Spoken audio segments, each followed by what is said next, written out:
Your daily dose of sports and fun. This is the Morning Drive Podcast from Double T 97.3, presented by Cantex Roofing and Construction.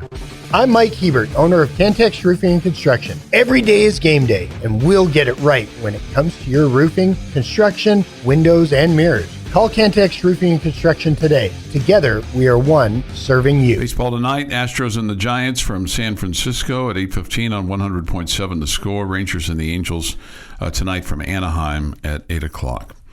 Let me ask you this. Do you feel like it's 99.9% that nothing changes with regard to the NCAA and Darion Williams and these guys that are members of the 2022 class that are now starting to sign deals with teams? Yes, I expect them to play, if that's what the question is. Yeah, sure. The question is, I expect them to play, and I think the other part of the question is, you don't expect the NCAA to win anything, do you? Well, I mean, I don't expect the NCAA to win. That's partly on the NCAA, and it's partly on where we are as our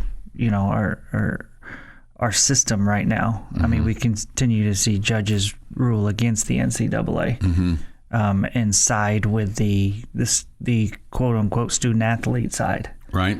Okay. And so I am not going to sit here and try to tell you I think the NCAA is good at what they're doing when it comes to fighting lawsuits and all that, because clearly mm-hmm. they haven't had a lot of success. But I don't necessarily think it's just because the NCAA is not good at fighting. I think it's one judge sees another judge, sees another judge, sees another judge, sees another judge, and we just keep ruling on the side of the rules and laws of college sports don't matter anymore. We're going to go outside of that and make a ruling. Do you have any confidence that however this thing is sliced up with regard to the government getting involved in a bill being passed that could actually work?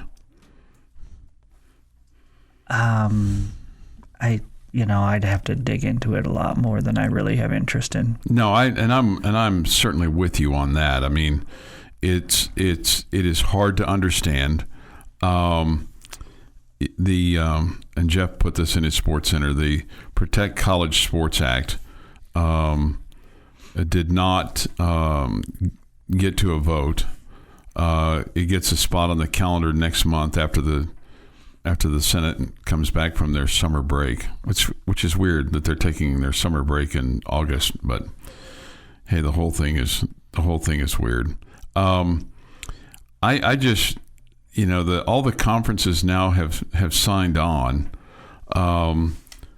but there's people that have come out against it, including the AFL-CIO, which is a labor union, which I just wonder at some point in time, are we just going to get to a point where there's some kind of collective bargaining with student athletes? If it passes, it still has a big hill to climb in the House. So whether they can get this to where there's some kind of salary cap or there's some kind of rules involved where there's and I'm not going to say equality, where there's just some guide rails more than anything else, so that you can stop the silliness of going to a local judge or a state judge, and so that the NCAA can put some teeth back in its mouth. It's like they need to go to the oral surgeon. And well, I mean, what would stop that is some judges saying no. Yes. Maybe they need to. It's some judges saying no. No, these are the rules that have been put in place. Live by the rules. Mm-hmm. But it's not happening. It's not happening. And then every time one wins, what does it say to the next person? Well, you should do the same thing. He did that way, so I'm going to do that way. Yeah. Right? Yeah. And so now you have this mess on your hands. Everybody wants to blame the NCAA, and again, I don't think the NCAA's done a good job of standing behind what they do and all that good stuff. Mm-hmm. I mean, that's pretty clear. But if and the coaches aren't gonna say no, Why? Because they want the players. Yeah. What I don't know if you have an opinion on what Dan Hurley had to say, which part of me thinks it's a bit rich for him to be coming out, but I don't know the whole history of Dan Hurley either. But he calls the current climate unsustainable with regard to the blanket waiver for athletes in the 2022 class to play a fifth year. Well, here's the thing. It doesn't have to be sustainable. It's just a one-year deal. Yeah. He said you can't act like it's not a victimless situation here. I mean, there are kids that are 17, 18 years old that potentially may lose out on opportunities, so it's not victimless. You got to care about the sport, especially if the sport has given you a lot. If you're a coach and the sport has given you a lot, it's like doing things to hurt the sport so you can win a little bit more. I think you've got to be able to look in the mirror on that, especially if the sport has given you a lot already. He's against and says he won't add any players to his roster, but his roster is loaded. He calls the current federal bill to regulate college sports frustrating. Talks about how it can screw up high school recruiting. Yeah, we understand all that. Yeah, I mean, I've been saying that for a long, long time, and that's what I hate. I mean, starting back with the COVID years, when giving people extra years, is that a certain class of high school kids were coming out, and it was their turn to be on a college team, and there were so many more guys left in COVID, and now it probably helped, lower levels, Division III, Division II, junior college, whatever. It pushed players because there were more talented players available. It pushed them down, but guys that thought they were going to get a chance at the D1 level didn't. Yeah. Okay.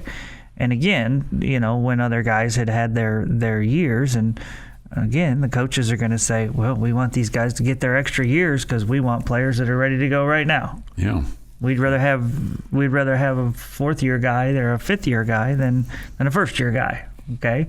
And so the coaches have backed that, okay, and we that's so we're getting into what they wanted, Yeah, and then the other thing is that he talks about unleashing 80 players into the sport the first week of August can't go on like this. Well, he's so right, but again, it's just a 1-year thing. Yeah. It's just a 1-year thing. It does make for pure craziness, and that's what we're dealing with right now. And it's funny because the teams that are going to benefit this from the most are the teams that didn't have their roster full, that had bad off seasons. Those are the teams that are going to benefit the most. Mm-hmm. And in Tech's case, they held at least a spot open because Darion Williams has been here in Lubbock all summer long, apparently. I've not seen him work out, but that's the word. He's been here working out with the team all summer long, like they figured that this was going to happen. So they gambled and won. 6:40 this morning here on the Morning Drive. Your daily dose of sports and fun. This is the Morning Drive Podcast from Double T 97.3, presented by Cantex Roofing and Construction. 6:45 this morning on the Morning Drive. Time for this day in sports history. Today is Monday, August 10th, 2026. Here is Jeff McGuire with this day in sports history. 1969, Don Sutton breaks his 13-game losing streak to the Chicago Cubs, winning 4-2. 1981, Philadelphia Phillies star Pete Rose hits his 3,631st career hit, breaking Stan Musial's National League hit record. 97, Atlanta Braves signed Greg Maddux to a then-record 5-year, $57.5 million contract extension, making him the highest-paid player in baseball. 2012, Texas Tech alum Michael Manthu earns his second Olympic 4x400 medal with the Bahamas in the first gold in the win in London. And in 2014, PGA Championship took place. Rory McIlroy wins his second PGA Championship by one shot over Phil Mickelson. All right, we're going to struggle with this one today. We don't need to. It's National S'mores. I saw this. S'mores. S'mores. Wouldn't it be just better if they were just s'mores? No. Because you get s'mores. Would you be better with Chucky? No, that's not your name. Your name is Chuck. S'mores Day. Should we have some? I would love one. I mean, but that would require fire. Happy birthday. Antonio Banderas is 66. Delvin Cook is 31. Wade Barrett, 46. And John Starks is 61. And on this day, well, let me ask you this. You ever been waiting on an important document for somebody? Oh, my God. Like a contract signed or... It's the story of my life. I'm waiting on... What's the longest you would wait before you really get upset? Before I get upset? Like a week? Week and a half? 2 weeks? Oh, gosh. Well, on this day in 17... I'm not that patient to wait a week. On this day in 1776... News finally reaches London that the Americans have said, get out. Declaration of Independence finally makes it to London on this day in 1776. And that is this day in sports history. This day in sports history, 648. So 30 days. Well, 34 days. I guess it would just depend on when you expected it, right? Yeah. I mean, if you expected it was going to take about a month or so, you wouldn't be up in arms over that. But if somebody said, hey, I'll have that sent to you by the end of the week, and it took 40 days, then you'd be, losing your mind. This kind of blows my mind. Jeff says, and I remember when this happened, when Pete Rose went by Stan Musial. And I think, because of now interleague play, the records by American League and National League, really, they're so intertwined now. They don't really, there's not as, and with the movement of players from one league to the other, you don't really, you hear more Major League Baseball records than you hear league records like you used to back in the day. Okay? Mm-hmm. So Rose is 1. Stan Musial is still number 2 on the National League hits leader all time. Hank Aaron is 3. Honus Wagner is 4. Willie Mays is 5. A guy named Paul Wainer, who played back in the 13s. He was born in 1903. Is next. After him is Willie Mays was before him, then Wainer, then Tony Gwynn, then Craig Biggio, then Lou Brock, then Cap Anson. Roberto Clemente is 11th on the list. He last played in 1972. That's 54 years ago. He has 3,000 hits. Then Barry Bonds, who had, as a National Leaguer, 2,935. I guess that's all he played, was 2,935. Then Rogers Hornsby, and that's 13 on the list. And then a guy named Frankie Frisch, who was born in 1897 and played 19 years in Major League Baseball. Do you hear a current player yet? No. Mel Ott, Zach Wheat, a guy named Jack Beckley, who was born in 1867, is next on the list. It's crazy. I guess Chipper Jones is on this list, but he's not played in quite some time either. So because of all the movement in baseball, you go to the top 25, Richie Ashburn is 25th on the list. Andre Dawson is 24th. Ernie Banks is 23rd. Steve Garvey is 22nd. These are all guys that haven't played in 30, 40 years or more. Yeah. I mean, it's just crazy when you think about it. And I'm going to guess the American League is not much better than that when you look at. In the American League, the leading hits guy for the American League all time is Ty Cobb, then Tris Speaker. Derek Jeter is 3rd. Carly Yastrzemski is 4th. Paul Molitor is 5th. A guy named Eddie Collins, who again was born in 1887, is 5th on the list. So, I mean, it just goes to show you that and then Cal Ripken, then George Brett, then Robin Yount, then Alex Rodriguez, then Rod Carew, Wade Boggs, Al Kaline is 13th on the list. Babe Ruth is 16th on the list. Lou Gehrig is 25th on the list and played since the 40s. So it just doesn't. It just doesn't happen anymore. Staying in one league, obviously, let alone staying with one team, let alone getting hits. Right? Don't do much of that. Yeah, I mean, the Orioles got 15 hits. I don't know if that was a season high for them, but that seems like in today's baseball, 15 hits is a ton. In any game, no question. Yeah. I mean, and I know they scored 10 runs, but man, they like I said earlier, it felt like it felt like Matt Hicks was saying, "There's a base knock, there's a blast, there's a bomb." There was one home run, 441 feet yesterday. 441 feet. I mean, you think about some of these ballparks that's 410 to center or whatever, 420, whatever. That's another 30 feet. That's crazy. Mm-hmm. When you think about it. So, I mean, again, the Rangers in pregame or during the game and postgame lamented the Kumar Rocker error in the first inning where he didn't cover first base, and that eventually allows 2 runs to score. But geez, the Rangers got rocked yesterday. They just got rocked. The good news is you took the first 2 of the series. Absolutely. Hey, Chuck, when you were looking through the list, where was Tony Gwynn at on the National League? I can get to that real quick here.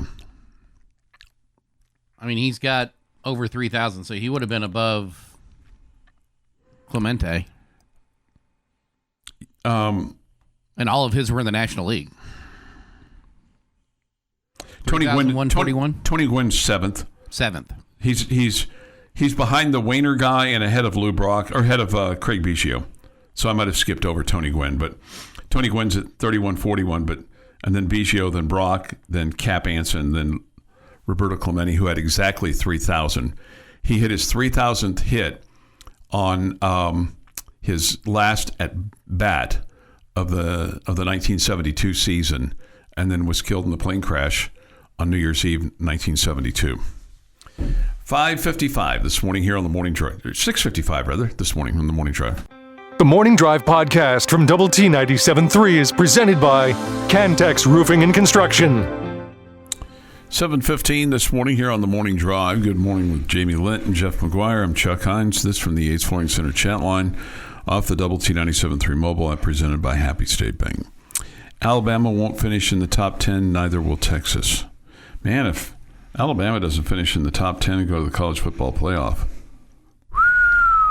seat gets kind of warm down there in Tuscaloosa. They do have high expectations. Yeah, pretty, and maybe if it doesn't, if the those that live on the 40 acres or nearby, if they don't make it to the college football playoff, they might have an opinion or two about their head football coach. Yeah, probably so. Probably so. Given what they have invested. I would say the same thing at Texas Tech. You think the seat gets warm if we don't make it? No. I just think that people are like, hey, we've invested a lot. Yeah. Okay. Yeah. We have an easy schedule, and the conference is not, murderer's row. No, it's not. You're right. So they're pretty high expectations. Yeah, absolutely. Which leads me to exactly where I wanted to go. This article comes from CBS Sports. 10 teams that could go undefeated this year in college football. And number 1 on the list are the Texas Tech Red Raiders. They say this. I mean, this is nothing. I'm not going to tell you anything you don't know, okay? Just want to get your opinion on this. Miss BYU and Utah during the regular year should cruise to the non-conference schedule. Yes, no question. Portal-heavy defense bolsters the Red Raider chances. And then they throw in the comma, even with the Brendan Sorsby fallout at quarterback. Okay. Like he affected the defense, right? Tech should be favored in every game. Early tests against Houston. And then they say a Week 11 trip to Oklahoma State standing out as potential pitfalls. Feels like that everybody's circling that Oklahoma State game, a team that hasn't won a conference game in the last 2 years, but has completely redone their roster, right? Right.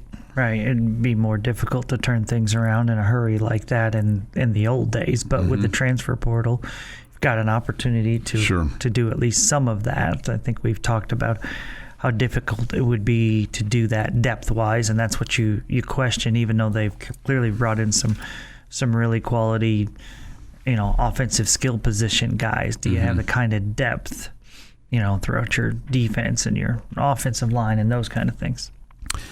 And this is where I wanted to get your opinion. They say this. They have this for all the teams. Chances increase significantly if ... They say quarterback Will Hammond plays at an all-conference level. You don't think that he has to be all-conference to win all 12 games, do you? And I don't think they said that. They said chances increase significantly if quarterback Will Hammond plays at an all-conference level. They said the chances increase. Yeah. Yeah, they didn't say that they have to. I don't think Will Hammond has to play at an all-conference level. Yeah. Number 2 on this list is Notre Dame. They play at BYU, Miami, and SMU. That at BYU early game is going to be a telltale test. How about that? A telltale test for both teams.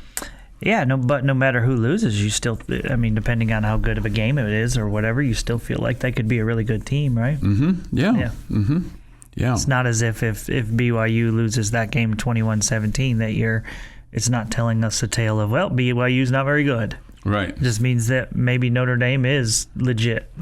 That game with BYU is really, it's in the middle of conference season it's to a certain degree, October 17th. Yeah, it's an odd time, and when you're Notre Dame and you're playing, a lot of, as an independent team, your schedule is a little bit different, so that's why it comes there. But I'm with you. It does definitely feel like we kind of get into the, SEC Big 12 basketball challenge part of things. Sure. Like, hey, you give us this excitement of conference action, and all of a sudden you're like, slam on the brakes. But, for that matchup, I don't think anybody's going to be disappointed. You'd do that deal right for Texas Tech. You'd play them on October 17th if you could do a home and away with Notre Dame. Sure. Yeah. Notre Dame's never going to do that, but yeah. I wonder why I guess they felt like that the prestige of BYU is why they did that. Exactly, and the history and tradition and all that. Yeah, you probably weren't going to do it before, and now that Coach McGuire has kind of thrown some jabs in their direction, which is somewhat funny because in the situation, because what was he doing? He was standing up for BYU. Yeah, right. And they'd do it for BYU, but they wouldn't do it for us. Number 3 on the list is Miami. Their top 25 opponents include post-spring top 25 opponents include Clemson and at Notre Dame. Notre Dame is they got a big schedule, but they generally always do. They've got some cupcakes too, but Miami's also on this list. Oregon is on this list. But, Jamie, they play at USC, at Ohio State, Michigan, and Washington. Whew. That's a tough schedule. Yeah. Now, the way the Big Ten is, it's hard for anybody not to have a really tough schedule, right? Right, yeah, no question. If anybody comes out undefeated in the Big Ten, they're probably number 1 in the country at the end of the season. You would think so. Yeah. If they beat Ohio State, that would move them to 9-0 in the season. So that's relatively late in the year. Indiana, just to speak to what you just said, they play Ohio State, at Michigan, USC, and at Washington. But they have a new quarterback, Josh Hoover, the TCU quarterback. It'll be interesting to see how he does with big boy football. Because he's going to have tougher opponents than what he's faced. Sure. Previously. Mm-hmm. If Indiana wins over Ohio State at home, it will be for the first time since 1988. So 38 years. Wow. Feels weird to say that 1988 was 38 years ago. Just that doesn't seem like 38 years ago. Good old days, right? Well, In the 80s. huh? In the 80s. Yeah, The good because old like days. in 1988, if you said, well, 38 years ago, you'd go back to 1950, and that would have been before my time and before your time, and it would have been like ancient times. Now, 1988 seems like yesterday. Sixth on the list is Georgia, and obviously in the SEC, they're going to have a very tough time of things. They've got Oklahoma at Alabama, Florida, which that game will be in Atlanta, at Ole Miss and Missouri. But Georgia has been 12-0 3 times under Kirby Smart. Here's one that I just, this would be a huge bounce back year for them. And for Matt Campbell, he's coming in as the new coach from Iowa State. But they list Penn State as a team that has the ability to go undefeated this year. And they play USC at Michigan and at Washington. But they've got a heavy transfer roster as well, in addition to what Oklahoma State has, obviously. And they got, Penn State got off to a terrible start last year and ended up costing their coach the job. Ohio State, they have an early game with Texas. They play at Iowa. They play at Indiana. They play at USC, Oregon, and Michigan. To me, it looks like a couple of losses for Ohio State. It's possible. You just don't expect that, though, with them. Oh, I know, but I mean, again, at Texas, at Iowa, at Indiana, at USC, Oregon, and Michigan. The other two teams that they list that could go undefeated, North Carolina State and Texas. Texas plays Ohio State at Tennessee, Oklahoma, of course, in Dallas, Florida, Ole Miss, at Missouri, at LSU, and at Texas A&M. That's a daunting schedule. I don't think Texas is going to go undefeated.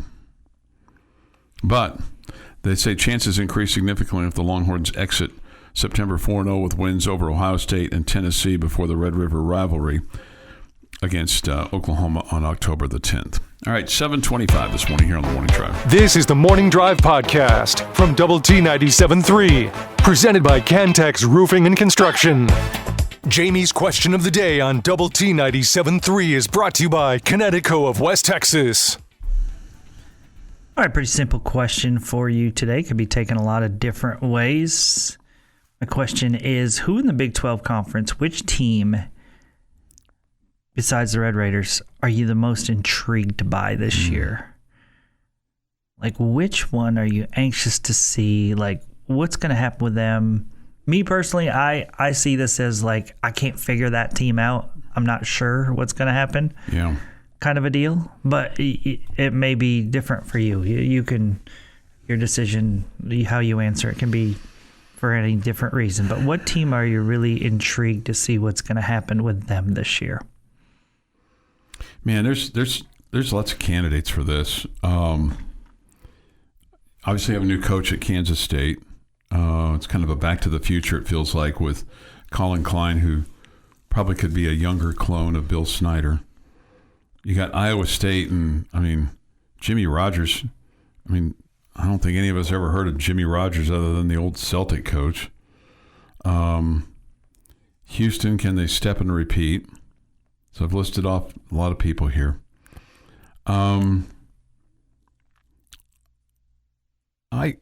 And then there's Oklahoma State, but I feel like that should be taken off the table, much like Texas Tech. I guess I'm intrigued by, is Houston really Houston? I mean, are they? Can they? What does that mean? Well, I mean, are they a true contender? Or have they built their program up? Is Willie Fritz, the Big 12 coach that he appears to be, and has he built this roster to contend? And if they come in here and beat the Red Raiders, then you'd have to say yes. So I'm intrigued by Houston and what can they really be at the top 2 or 3 of the conference? Is Arizona State going to be more than just what they have been in the conference? I know they've got a Big 12 championship and they beat us last year, but I don't think anybody's picking them to win the conference this year. I don't think anybody's picking them to make it to the Big 12 championship game at this point, at least here. But they've been a solid team in the Big 12. Can they take the next step? I'm a little intrigued by that with some of the turnover that they've had there and how that can go forward. Okay. I would say Kansas State and Colorado if I was making a list of like 5. Kansas State and Colorado are on my list because Colorado seems to have a pretty good roster. I just don't know what's going to happen there. I think Kansas State, I do think that Colin Klein's going to be a good head coach, and I think he's got a talented quarterback, and if he can get him right, then he has the ability to be a difference maker in Kansas State, take a big step forward. But those two are not in my top 3.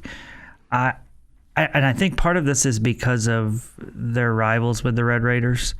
But the 3 that are at the top of my list are Baylor, TCU, and Oklahoma State. But the one that is the very tippy top, so answering the question, I think it's Oklahoma State. And it's not because Eric Morris is their head coach. It's because they brought so many players from outside of a, Power 4 program, but talented players to Oklahoma State with them. And yet everybody has said, okay, this is a team that's, a dark horse contender or is going to make this massive jump. And I think that's made it more intriguing to me because everybody expects them to make this big step forward. I expect them to take a step forward. I just don't know that it's that big. I think they could get back to a bowl game, and I think that would be massive. That would be big, right? To go 6, at least 6-6. Yeah, but and I don't disagree with people that say that's a bit of a scary game for the Red Raiders or anything like that. I don't disagree with that. So I think Oklahoma State's the top of my list. That really has nothing to do with Eric Morris being the head coach. It has to do with, can you take that many players from outside the Power 4 and that looked like they were really good and get them to win week in and week out in a Power 4 conference? Yeah, and I think if they get off to a really good start, then that momentum will carry them forward and put them in a spot where those guys feel a little bit invincible and feel like, hey, we can do this. Now, they have a chance to get off to a good start. They play at Tulsa, a team they lost to last year. They play Oregon at home. That'll be really, I say Oregon at home. I don't know if that's correct or not.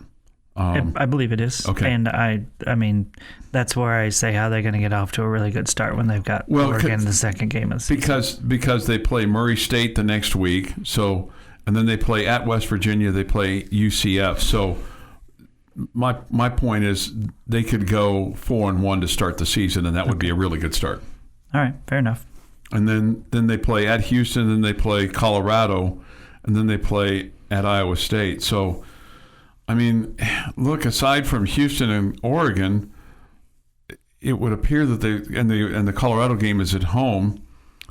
It would appear that they've got really a bunch of winnable games there. They literally could be bowl eligible by Halloween with wins over Iowa State, Colorado, UCF, West Virginia, Murray State, and Tulsa. Yeah, now look at the back end there. Right, no question. They go to K-State on the 7th, and they play host to Texas Tech at Arizona State, and then they play KU in Stillwater to finish out the season. Yeah, I wouldn't be shocked with a 7-5 there. Okay. That's definitely a tough 3-game stretch. Yeah, no doubt. No doubt. But, if you're already look, we're talking about a team that hasn't won a Big 12 game in the last 2 years. That's fine. Again, I think the 7-5 is a really good step forward and all that good stuff. But many of the national people act like this is a dark horse Big 12 championship contender, and that's where I'm like, whoa. I'm with you on this. Yeah, could they get to 7th or 8th in the conference? Possibly. Yeah. Yeah, but slow down on the conference championship contender. Yeah, That's why they're intriguing to me. No, I agree with you. I think they are. I think they are intriguing. I think the Aranda thing at Baylor, and then TCU has a good roster. To listen to their head coach, boo-hoo, and it's just like, they got a good roster. They should expect to be good this year. Yeah. 7:40 this morning. The Boom Boom Boom is next. The Morning Drive podcast from Double T 97.3 is presented by Cantex Roofing and Construction. It presents the Morning Drive Power Hour. The Power Hour is presented by Service Compression. Committed to service, advanced technology, and field-proven compression expertise in the oil field. See them at servicecompression.com. 8:02 this morning here on the Morning Drive. Good morning. Hour 3 of 3 on the Morning Drive. Coming up an hour from now, it's the end of the bench on 100.7 The Score. And don't forget the Dan Patrick Show on Double T 97.3 if you so choose. We'll have baseball for you tonight. The Rangers 12 hours from now from Anaheim as they take on the Los Angeles Angels, who are, if not the worst team in baseball, one of the worst teams in baseball. They're up there. Yeah. The Astros taking on the Giants tonight. We'll have that at 8:15 on 100.7 The Score. This from the Yates Flooring Center chat line. Chuck, I'm going to blame you for Astros wins. I'll credit you when you predict them to lose, and they do. So way to go on your picks this weekend. It reminded me of early last football season when you said the defense is better than the offense, and Jamie and a lot of other people pushed back saying it was too soon to tell for them, and I agreed with you right away. I don't remember one of us saying didn't that. Go down exactly like that. Yeah, I was going to say, I don't remember how it went. It was after the first couple of games of the season, and you'd outscored your opponent 67-7 and 62-14. Mm-hmm. And you had insinuated that you were winning because of your defense. Oh, okay. Meanwhile, your offense was currently ranked number 1 in the country. Okay? The question was not who was going to be a better unit. The question was who were you winning because of at that point. I got you. Okay? It is accurate that the defense turned out to be the better unit than the offense. But at that point of the season, there was no way of knowing when you played Arkansas, Pine Bluff, and Kent State who was going to be the better unit. You did know that you were leading the country in scoring. Yeah. And you were the number 1 ranked offense. So I was finding it really hard to believe that you were winning because of your defense. Gotcha. Yeah. All right, that's one thing from the. If we're going to let facts get in the way of a good story. Yeah, we don't want that. Yeah. We want the facts. But there's no question that the defense was better than the offense for the Red Raiders last year. And not that the offense was pathetic. Yeah. It was just the defense was amazing. Roger Craig is 66. While I'm sure football is a factor in his dementia, there are plenty of average Joes who have dementia onset in their 60s. Yes, that's true. But here's you would definitely think it would increase the odds. Yeah. Here's what they said about him, though. Here's what Roger Craig said. He said his doctors believe his condition came in part from concussions he sustained during his 11-year career as a running back. And if you're of my age, I'm 65, and you remember Roger Craig and what the type of back he was a head-down runner, right? And he took a lot of he took a lot of hits. In his speech, Roger Craig explained that the changes were gradual and initially dismissed as normal aging. Over time, my family noticed it too, and ultimately that led us to seek answers from my doctors. He said 2 things can be true. Football gave me opportunities beyond anything I could imagine, helped shape the man I became. At the same time, we know more today about brain health than when I played. And I hope sharing my story encourages people to pay attention to their health and seek help when something doesn't feel right. Yeah. You just look at those guys. You're playing football and you're kind of putting yourself at risk. Mm-hmm. Yeah. It's funny you mentioned him being a head-down runner. I don't necessarily disagree with you, but when I think of Roger Craig, I think of the high knees. Mm-hmm. I think he was a guy that lifted his knees higher than anybody. He just put a punishing on anybody who was trying to tackle him. But I do think that, he lowered the shoulder and, with his helmet too. So I'm not saying it was only about the knees, but Yeah. I just always think of him running more upright, very similar to Eric Dickerson's style, who was more of an upright runner. Mm-hmm. I think those two guys kind of their running styles reminded me of each other, but I think Roger Craig was a way more physical back. Yeah. But just the style of running, which was more upright, Yeah. I think those two were similar. Somebody asked, where does Jason Witten stand for the Hall of Fame? Well, I think he's going to get in. I think it's just a matter of time. It feels like he definitely deserves it. There has been a good run of some really good tight ends in recent years. Yeah. Just using the position more. And I think the other thing too is it's so doggone hard to get into the Hall of Fame. I mean, it is just, and I don't know if one's harder than the other. They've just made it. It feels like they've made it a little bit harder for the Pro Football Hall of Fame right now. But it's still extremely difficult in the Baseball Hall of Fame. There's still a backlog. But the thing for the Pro Football Hall of Fame is no more than 8 will be enshrined from the 20 finalists. There's 15 modern era finalists and a maximum of 5 candidates from the seniors, coaches, and contributors. Then voters are then asked to vote for 5 of those candidates, with candidates needing to receive at least 80% of the vote to be inducted. The new voting this is a new voting structure. There's a 50-member person selection committee. So you're going to leave people out because you look at a guy like Roger Craig. He gets in through the seniors portion of it. But you could have made a case for him to be a Hall of Famer just based on his merit when he was active as a player, or not during active as a player, but active on the regular list. Mm-hmm. But still, they'll call him a Hall of Famer at the end of the day.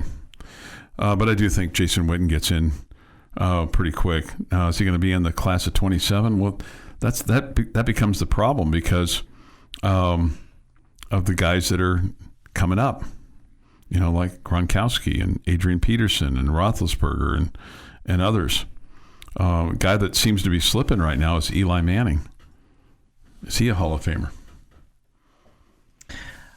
I would have said yes, but as of right now, he's not. Yeah, no. Yeah. So for Jason Witten, only Tony Gonzalez had more catches at that position than Witten. 1,228 for Jason. That's 4th all time. 13,000 receiving yards, 20th in league history, and 2nd among tight ends. He's an 11-time Pro Bowler as well. So he's gonna get in. Yeah, it's just a matter of time more than anything else. And a guy that should get in, and it's hard to believe that he's not, is Darren Woodson. He's going to have to go in through the senior level, but which may be harder than going through with the regular level. Maybe. Just because there's so many guys on that senior level that you could say, oh, I can make a case for those as well. 8:10 this morning here on the Morning Drive. A couple other things we'll get to on the Yates Flooring Center chat line, but that'll be next here on Double T 97.3. This has been the Morning Drive Podcast, presented by Cantex Roofing and Construction. Check out our library of Double T 97.3 podcasts at doublet97.3.com.